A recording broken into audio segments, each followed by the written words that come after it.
하나를 철거하면 두 개를 치고 두 개를 철거하면 네 개를 치겠다. 서울시가 광화문에 설치한 우리공화당의 천막 두 개를 철거했더니 이번에는 10개를 세웠습니다. 자, 자기증식이라는 표현도 나오고 세포 분열이라는 말도 나옵니다. 천막 전쟁입니다. 지금 광화문 광장 그야말로 서울 시민의 것인데 우리공화당의 어떤 투쟁의 장처럼 돼버렸습니다. 내일 저녁 6시까지 철거하라. 또 서울시가 다시 통보했습니다. 언제 철거할지는 잘 모르겠습니다만 그러면서 이 불법 점거에 따른 철거 비용이 한 2억 원 정도 드는데 이것 반드시 받아내겠다. 월급을 가압류해서라도 누구 월급? 조원진 공화당 대표 월급을 가압류해서라도 철거비를 받아내겠다라고 지금 아주 강한 입장을 보이고 있습니다. 자, 이렇게 천막을 계속 치면 어떻게 될까요? 관련된 녹취를 한번 들어보시죠.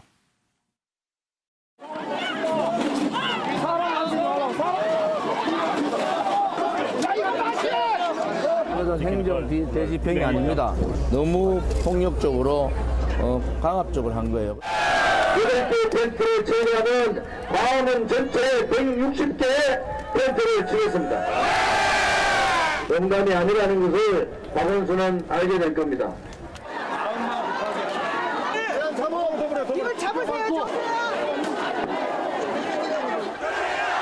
박원순의 폭력 조작 끝장내자! 불법 거짓 탄핵 박근혜 대통령을 구출하자! 자유민주주의 구출하자! 대한민국하자! 박원순 시장에 의한 어제 용역 깡패들입니다. 용서할 수가 없습니다. 또 이 대집행을 하는 과정에서 한 2억 정도의 비용이 들어갔습니다. 네. 그래서 이것을 그 조원진 대표 포함해서 네. 모든 개개인에게 연대 책임을 지금 물을 예정입니다. 이 비용을 뭐 청구를 하신다고 했는데 우리 공화당에 예예. 안 내면 그만이잖아요. 이거 어떻게 강제할 수 있는 아닙니다. 겁니까? 지금 개별적으로 제가 연대 책임을 묻는다 그랬잖아요. 네네. 그러면 조원진 대표의 월급에 우리가 가압류를 할 생각입니다. 월급 있고 다 재산이 있으니까. 예. 저희들이 끝까지 이것은 받아낼 생각입니다. 정혁진 변호사께 법률적인 것 몇 가지 좀 여쭤보고 싶은데요. 첫째,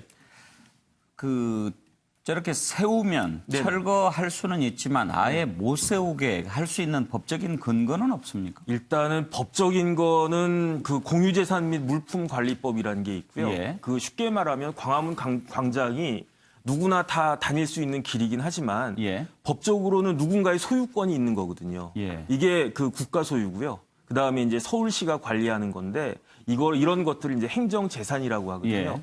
그다음에 서울시에 조례가 있어요. 어떤 조례가 있냐면 광화문 광장 사용 및 관리에 관한 조례가 있어요. 이 조례에 따르면은 이러한 그 광장은 사실은 국민들의 세금으로 만들어지고 조성되고 관리되는 거기 때문에 불특정 다수 시민이 누구나 자유롭게 이용할 수 있어야 되는데 그런데 그 광장에서 어떤 특별한 행사나 그런 일들이 있을 수 있지 않겠습니까? 예.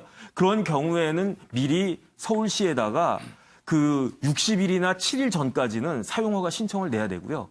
그다음에 원칙적으로 사용료를 부과하게끔 되어 있습니다. 그렇기 때문에 이러한 절차를 지키지 않은 것들은 다 불법적인 것들이고. 그러면 지금 우리 공화당의 천막 설치는 불법이 맞습니까? 불법이죠. 불법이면 네네. 지금 설치를 계속 하고 있잖아요. 네네. 그래 또 그거를 철거를 하고 그럴 때 저렇게 반항하고 맞서고 그러면 공무집행 방해가 되는 것 아닌가요? 공무집행 방해가 되죠. 예. 그다음에 이제 제가 봤더니 어제였죠. 예. 철거한 게 몇 시에 철거를 했냐면 5시 20분에 철거를 했어요. 새벽에요? 새벽에. 예. 그런데 왜 5시 20분에 철거를 했느냐?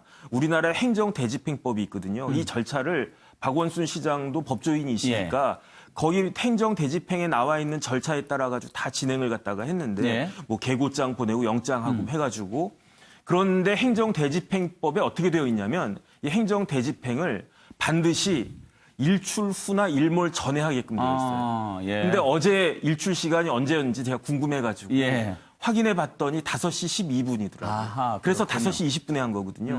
그다음에 이제 공유재산법에 의하면 막무가내로 이렇게 행정재산을 사용한 사람에 대해서는 그 법 위반으로만 해도 징역 2년이나 이제 2천만 원 이하 벌금에 처해질 수 있는데 예. 옛날에 그 평택에 대출이 사태가 있었어요. 네. 그때도 행정대집행이 있었거든요. 그런데 그때도 이제 여러 사람들이 모여가지고 일정한 행위를 갖다 했고 대신에 국방부가 그때는 일정한 그 비용을 들여가지고 다 철거를 갖다 했는데 그때 비용도 징수를 갖다가 했어요. 누구한테 했느냐? 그 대표자한테. 그래서 요번에도 예. 이제 그 지난주에 나오셨지만 홍문종 의원 대표 되셨잖아요. 예. 조원진 대표나 홍문종 대표한테 2억 원이나 요번에 이제 또 철거하면 또 비용이 나오겠죠. 그 비용을 갖다가 개별적으로 청구할 수가 있고요. 그렇게 되면은 이게 나 혼자 한 것이 아니니까 예. 대한애국당 사람들이 십시일반해가지고 그 돈을 이제 모아가지고 해결할 수 있을진 몰라도 박원순 시장의 말씀대로 서울시가 조원진 대표에게 일괄적으로 2억 원을 그냥 청구할 수도 있게 됩니다. 아, 그렇군요. 그러면 내야 됩니까? 내야죠. 어. 더군다나 이거는 다른 경우 같은 경우에는 이제 소송해가지고 판결을 받아서 해야 되는데 행정대집행법에 의하면 이러한 비용은 국세징수법의 절차를 따를 수 있게끔 예. 되거든요. 근데 국세징수법은 그냥 막무가내로 이걸 갖다가 받아낼 수 있는 그런 거기 때문에 사실은 경제적인 부담은 조금 있을 것 같습니다. 정태근 의원 서울시 부시장 하셨는데 지금 저렇게 계속 쳐도 되는 겁니까?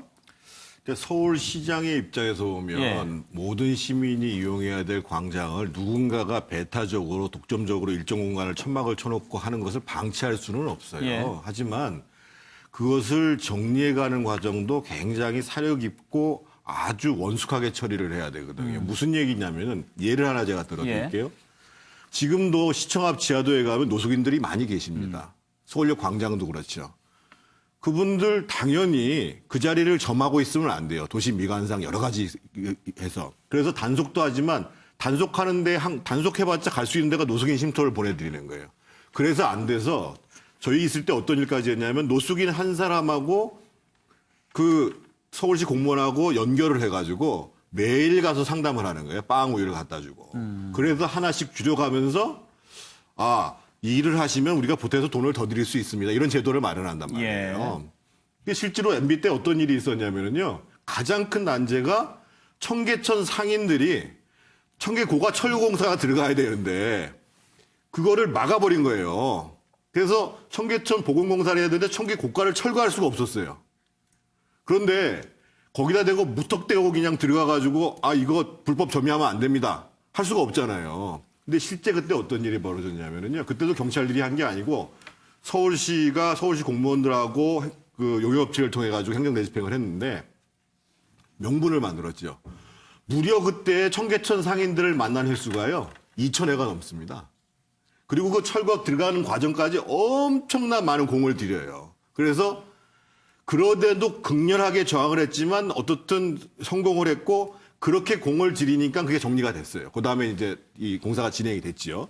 그래서 제가 말씀드리는 것은 사실은 저게 열린 공간이기 때문에 무슨 시설물들을 만들어 가지고 천막을 못 치게 할 수도 없어요. 그래서 47일 만에 하셨는데 계속 치고 또 그거를 해체시키고 이런 반복되는 과정들을 할 수가 없다는 거예요. 그래서 서울시에서는 저 문제를 원칙적으로 처리한다고만 할 것이 아니라 상당히 심사숙고를 하셔야 되는 이유가 뭐냐면 지금 자유한국당 입장에서 보면 자유한국당이 아니라 대한애국당 입장에서 보면 그동안 매주 토요일마다 집회하고 저렇게 천막을 쳐도 주목을 안 받아요. 그리고 무슨 행사 있으면 저것 때문에 다른 행사가 피해본다. 지난번에 U20 축구 운동원이 대표적인 경우였잖아요. 근데 마치 서울시에서 저렇게 밀고 나오니까 울고 싶은데 뺨 때려주는 격이 돼버린 거예요. 그래서 저는 저것은 당연히 정리해야 되고 그 대한애국당도 법치서를 존중해야 되지만 박원순 시장과 서울시가 좀 더 좀 세련되게 공을 들이고 명분을 마련해가지고 좀 나이스하게 정리해 갔으면 좋겠어요. 그래요. 뭐 좀 대화가 있으면 더 낫겠죠. 그런데 갈 데 없는 노숙인들하고는 조금 상황은 다르죠. 정인환 교수, 저렇게 천막에 집착하는 이유가 뭘까요? 한마디로 얘기하면 그 친박의 상징성을 독점하겠다는 거 아니겠습니까? 너무 정치적 의도가 분명한 거죠. 좀 전에 앵커께서 얘기하셨지만 저는 정태근 의원님 얘기하실 때 그 생각이 들어요. 저도. 저 사람들이 사회적 약자입니까? 저는 그렇게 안 보이거든요. 대단히 불순한 정치적 목적을 가지고 하는 행위이고 시민들의 불편을 초래하고 있고 그런 것들 때문에 문제가 되는 것이고요. 심지어는 어떤 헌법재판소의 결정 자체를 무력화시키겠다라고 하는 정치적 의도를 가지고 끊임없이 지금까지 제기를 해왔던 거지 않습니까? 여기에 행정당국이 또 자치단체가 지난 47일 동안 사실은 무기력하게 있었던 거랑 마찬가지거든요. 그런 부분들 뭐 더 나아가서 조원진 대표 아니 어찌 보면 조원진 대표는 나름대로 노림수가 있는 거예요. 아까 이미 나왔습니다만 울고 싶은 데 뺨 때려준 격이라고. 예. 아니 지금 이 대한애국당에서 뭐 우리공화당? 우리공화당. 당명 바뀐 것도 다 아주 전 국민이 다 알게 됐어요. 근데 우리공화당이라고 그래서 참 발음하기가 불편해요. 그런데다가 어떤 당의 어떤 홍보 효과랄까? 이런 부분들은 나름대로 노림수가 된 거죠. 그리고 뭔가 친박의 어떤 유일한 어떤 적자로서 우리가 끝까지 싸우겠다. 이런 이미지를 줬다는 측면에서 뭐 나름대로 뭐 어떤 내부적인 평가를 할지 모르겠습니다만 또 뭐 본의 아니게 이제 박원순 시장 입장에서는 아마도 이런 건 있을 겁니다. 또 박원순 시장 입장에서도 이 촛불의 상징성이 훼손되는 것. 이런 것에 대한 또 분명한 또 자기 이미지를 좀 가져가고 싶은 그런 정치적 욕심도 있겠지요. 그래서 앞서 얘기했던 행정 어떤 그 지자체 단체장으로서의 역할, 그다음에 또 정치인 박원순의 역할이라는 것도 저는 이번에 일정하게 좀 감안해서 우리는 봐야 되지 않겠는가 뭐 그런 판단입니다. 예. 한 가지 제가 좀 말씀드려요. 제가 사실은 뭐 노숙인이나 청계천 상인하고 비교하려고 하는 것이 아니라요. 행정 집행에 있을 때 저렇게 이제 물러서지 않은 경우에 있어서 그 처리 과정을 굉장히 신중을 기하고 좀 세련되게 해야 된다고 얘기를 한 거죠. 예. 그 노숙인하고 저분들 그 비교한 거 아니에요? 말씀은 사실 저도 들으면서 공감했습니다. 그리고 앞부분에 제가 말씀드렸듯이 이게 너무 강대강 대치고 어떻게 보면 그냥 오기로 서로 싸우는 그런 모양 아닙니까? 그래서 좀 대화를 할 수 있으면 오죽 좋겠습니까? 그런데 지금 대한애국 우리공화당 대화가 되겠어요? 아니요. 그러니까 대화가 안 되더라도 그것을 하는 모양새를 계속 갖춰서 서울시에서 이만큼 참았다. 이만큼 또 배려를 했다. 예를 들면 이럴 수도 있잖아요. 그 천막 거기 대로변 점하지 마시고 다른 데 어디 좀 구석진 데 가서 천막 치시고 시위는 언제든지 할 수도. 하여간 그런 노력들을 계속 보여주면서 서울시는 서울시 나름대로의 명분을 쌓을 필요가 있다는 거죠. 권혁기 관장, 지금 걱정되는 것은요. 이제 그 서울시가 이번에는 예고를 했습니다. 네네. 내일 오후 6시까지 철거하라. 네. 그렇게 얘기했는데 이제 일단 시한을 정했기 때문에 내일 오후 6시 이후면은 다시 철거할 걸로 예상이 되는데 그때 어제 기습적인 철거와는 달리 이제 좀 더 충돌이 좀 세지지 않을까 그런 우려가 있습니다. 그래서 한번 철거를 당한 경험이 있어서 예. 우리공화당 당원들 입장에서 보면 저 천막을 사수한다는 나름의 투쟁의 목표를 설정하고 그 이제 대집행을 하는 공무원들과 이제 충돌을 할 가능성이 아주 높아 보입니다. 그리고 앞서 이제 패널들이 말씀하신 것처럼 저런 물리적 충돌도 저는 불사할 거라고 보는데요.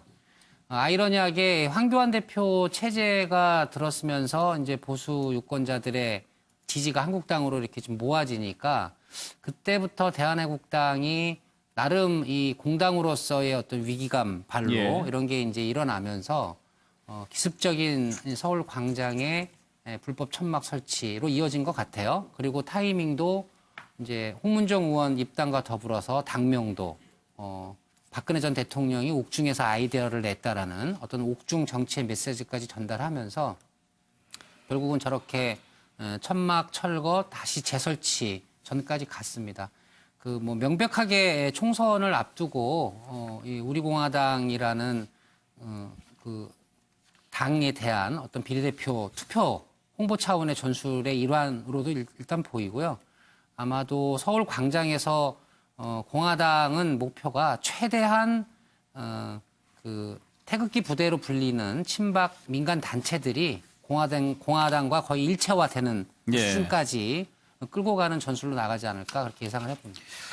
노영희 변호사, 지금 우리 공화당 측에서는 세월호 때와 너무 형평성의 차이가 많이 난다. 그때는 가만히 있다가 왜 이렇게 우리한테만 그러느냐. 또 그리고 철거도 변상금만 세월호 천막은 받고 우리는 또 이렇게 철거한다. 그렇게 지금 반발하지 않습니까? 저는 그게 참 이상한 게요. 대한애국당, 우리공화당 조원진 대표가 지금 추종하는 분이 박근혜 전 대통령 아니겠습니까? 세월호 천막을 설치하도록 해준 사람이 박근혜 전 대통령이에요. 2014년에. 그때는 그 정부와 그다음에 국민이 모두 같은 뜻으로 우리가 세월호 유족들을 추모할 수 있는 공간을 만들어야 된다라는 의미에서 사실 만들었지 않습니까? 예. 그렇기 때문에 지금 조원진 의원이 하는 행동은 사실은 상당히 모순적이고 좀 타당하지 않은 것 같아요. 제가 봤을 때는. 예. 근데 어쨌든 뭐 그건 차치하고 두 번째, 그다음에 세월호 때는 뭐 당연히 이제 합의가 이루어졌었고 그때 11개동을 허가했었었는데 3개동이 더 세워졌기 때문에 거기에 대해서 변상금을 부과를 했던 것이고요. 예. 대한애국당 돈이 많은 것 같아요. 보면은 사실은 그 서초동에서도 상당히 집회 이런 거를 많이 하시거든요. 시위를 많이 하시고. 근데 이번에 그 광장에서 철거할 때 2억 원 들었잖아요. 사용료가 얼마인지 아세요? 광장 사용료가? 한 번 사용하는데 광장 사용료는 어떻게 되냐면 예. 주간하고 야간이 달라요. 아. 주간에 1제곱미터를 1시간 사용하면 10원이에요. 야간은 1제곱미터를 1시간 사용하면 13원이에요. 네. 그래서 예전에 그 세월호 관련해서 뭐 세계동을 그렇게 오래 세웠을 때 1,800만 원을 변상금 부과했거든요. 예. 근데 이번 같은 경우에 철거 비용, 지금 이게 불법이기 때문에 철거 비용 분명히 들어가요. 그럼 철거 비용 플러스 사용료가 들어갈 것이고요. 더 중요한 건 지금 2배로 천막을 늘리잖아요. 그러면 돈이 더 많이 들어가겠죠. 그 돈을 전부 다 이제 앞으로 메꿔놔야 돼요. 그래서 조원진 의원이 어떻게 했냐면 그 법원에다가 가처분 신청을 했습니다. 이번에 이거 하기 전에. 이런 식의 그런 그 철거를 못하게 해주세요. 근데 결과적으로 다 기각됐지 않습니까? 예. 이런 거 플러스 또 하나 더 중요한 게 있습니다. 특수공무집행 방해 치상죄를 지금 적용하겠다는 게 박원순 시장의 예. 얘기인데 제가 봤을 땐 그게 가능하거든요. 그러면 징역까지도 살 수 있는 부분이기 때문에 총체적으로 힘들어질 거라서 장기적으로는 아마 못할 거예요. 다만 단기적으로는 가능하지 않을까. 예. 최경철 의원, 아무래도 이제 정치적인 또 어떤 의도가 있지 않겠습니까? 당에서 설치한 천막이니까 더욱 그렇기도 하고요. 결국에는 대한애국당, 이제는 바뀌었지만 우리 공화당의 상징은 태극기였지 않습니까? 네. 근데 태극기가 이제 별로 사람들의 관심을 못 끈다고 생각하고 태극기에서 이제 천막으로 바꾼 거죠. 천막을 자신들의 상징으로 하면서 서울시나 정부가 천막을 철거하면서 포크레인을 동원하고 핍박받는 이미지. 결국에는 박근혜 전 대통령이 이렇게 이 정권 안에서 핍박받고 있다. 이분을 지키고 있는 우리가 이렇게 열심히 지켜야 된다. 이런 핍박을 천막 당사를 기억하지 않느냐. 이런 식으로 해서 정치적 상징을 계속해서 만들어내는 것이죠. 그러면서 대한애국당을 충분히 홍보하면서, 이제 우리 공화당이네요. 우리 공화당, 신생 우리 공화당을 충분히 홍보하면서 이렇게 간다는 거죠. 제가 볼 때는 서울시와 우리 공화당의 광화문에서의 숨바꼭질 계속될 것 같습니다. 그러니까 예. 박근혜 대통령이 별 말을 하더라도 어쨌든 박근혜 전 대통령의 사면이 결정되든 어쨌든 그분의 구속이 끝나든 제가 볼 때는 상당 기간 내년 총선까지는 대한애국당과 서울시의 저 숨바꼭질 천막 치우기 새로 설치하기 계속 될 거라고 봅니다. 최경철 의원이 그쪽 사정에 좀 밝으시니까 하나 정말 물어봅시다. 네. 우리 공화당이라고 하는 이름을 박근혜 전 대통령이 지어줬다. 처음에 그런 얘기도 나오고 그러던데. 박근혜 전 대통령이 지금 그렇게까지 개입하지 않을 겁니다. 지금까지 예.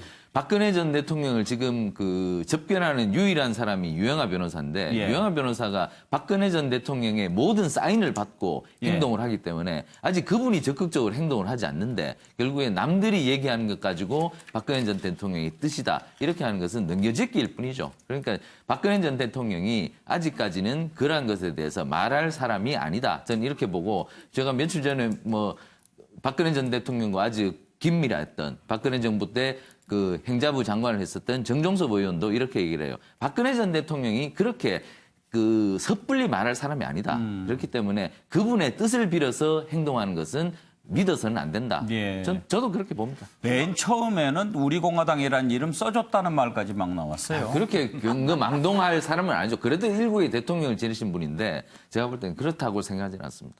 한 말씀 드리면 자꾸만 박근혜 전 대통령의 옥중 정치라고 얘기를 예. 하는데요. 옥중 정치를 지금 하실 생각이 있으실까요?